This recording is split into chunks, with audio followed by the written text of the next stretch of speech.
तर स्टुडंट आता practice set 5.2 मधला हा फर्स्ट क्वेश्चन आपल्याला दिलेला आहे. Find the coordinates of point P if P divides the line segment joining the points A and B in the ratio 2:3.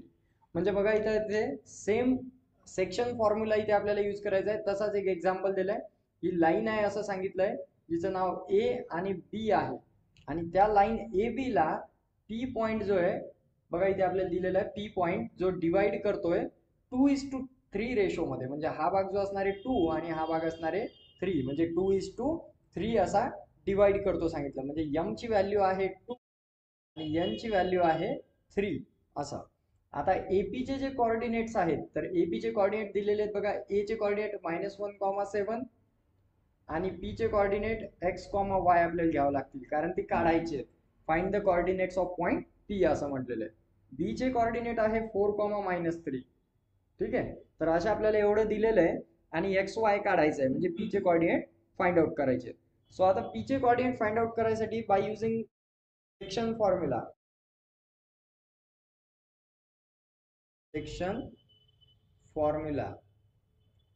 आता बघा सेक्शन फॉर्म्युला फॉर एक्स साठी काय, m x2 plus n x1 divided by m plus n हा formula आहे. So आता x is equal to काय होईल बघा, m ची जी व्हॅल्यू आहे ती आहे 2. सो 2 मल्टिप्लाय बाय x2 कोण आहे आता याच्यामध्ये a आणि b मध्ये बघा, ही व्हॅल्यू आहे x1, ही आहे y1, ही आहे x2, ही आहे y2. सो x2 आहे आपला 4, म्हणजे इथे 4 प्लस n आहे आपल्याला दिलेला 3. सो 3 मल्टिप्लाय बाय x1 आहे -1. So divided by m plus n, म्हणजे m आणि n 2 प्लस 3. So 2 plus 3. तर आता इथे x इज इक्वल टू बघा, 2 4 जा 8 -3 1 जा 3. सो डिवाइड बाय 2 प्लस 3 5 आणि 8 मधून 3 गेले 5/5. सो तुमचा आन्सर येते इथे 1. सो x इक्वल टू मिळाले तुम्हाला 1. सिमिलरली आता y चे कोऑर्डिनेट फाइंड आउट करायचे. y equals to my2 plus ny1, same त्याच्यासारखंच m प्लस n करायचं. आता हे तुम्हाला माहित आहे, बायसेक्शन फॉर्म्युला सेम इथे यूज करायचा आहे.